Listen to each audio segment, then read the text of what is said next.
Now it is my honor to introduce the United States Secretary of State Marco Rubio, who will speak about President Trump and his accomplishments. Without further ado, Secretary Rubio. Thank you very much. It's an honor to be here today. It's an honor to serve as the Secretary of State during a historic presidency. A U.S. immigration judge has ruled that there were no grounds to deport Tufts University student who wrote an op-ed on Gaza. What is your response to that? My job at the State Department is if I identify someone who I believe is present, someone who's a visitor, a guest to the United States, we're going to take that person's visa away. And we've done that in a lot of cases over the last year. If you, as a visitor, you undertake activities that are against the national interest, the national security of the United States, we will take away your visa. In fact, if we knew you were going to do it, we probably wouldn't have given you your visa. Marco does it with a velvet glove, but it's a kill, right? The result is the same. They do it very differently. And Marco, you really did yourself proud 2 days ago in Munich. In fact, so proud that I almost terminated his employ. Let me also say a few words on Rubio's vision of the world's order. Secretary Rubio, yes, our international organizations have failed to solve many crises and conflicts. But the answer cannot be for a great power to go it alone. I'm just going to move on to a couple of other issues. Your comments that Havana should be concerned about the Maduro operation is fueling speculation that this administration will turn its sights to Cuba next. Will you make a public commitment today to rule out U.S. regime change in Cuba?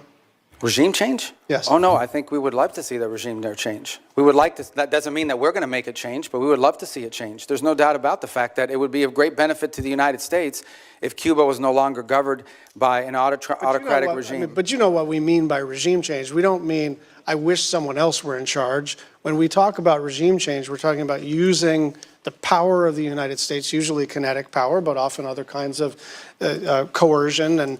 And I'm not even saying that that's always not in our interest. I'm just saying, I'm not asking you whether we would prefer a different kind of government. I'm asking whether you are trying to precipitate the fall of the current regime. Yeah, but that's statutory. The Helms-Burton Act, the U.S. embargo on Cuba is codified.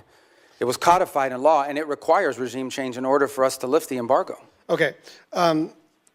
We have not received any information on the Board of Peace. Do you commit to informing us about what the heck this is?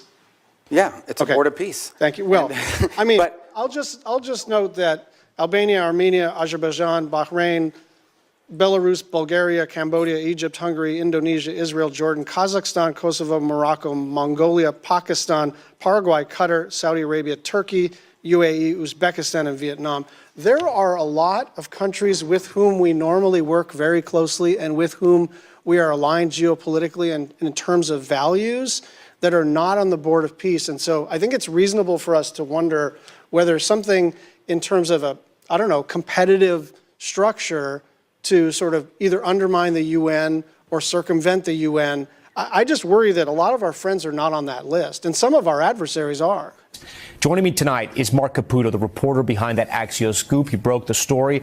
Mark, what more can you tell us about those talks Secretary of State Marco Rubio is having, and why the administration picked Raul Guillermo Rodriguez Castro over any other Castro? Because there have been reports that Alejandro Castro was another shadow league figure, a son of Raul Castro. Yes, that report was denied to me, but there are lots of conversations happening at a lot of levels. And so we don't know, for instance, whether someone has actually talked to Alejandro Castro. In the case of Raulito Castro, little Raul, or as he's called, El Cangrejo, the crab, his grandfather, Raul Castro, the de facto dictator's bodyguard and caretaker. And Raul Castro himself is 94, whereas Raulito is 41.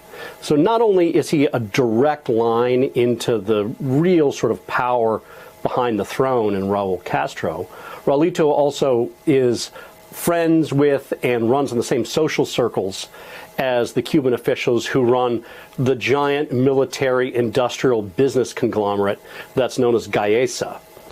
It makes sense because it's really the Castros are still running the place, and Raulito appears to be Raul's favorite grandson, and so in essence it's kind of a a quasi-official line of communication with the people that are really running Cuba, which is still the Castro regime. Everybody else is really they're puppets of the Castros. And so, yeah, I would see where it would make sense to talk to somebody a little bit younger, somebody who has lived life a little bit outside the United States. Cuba.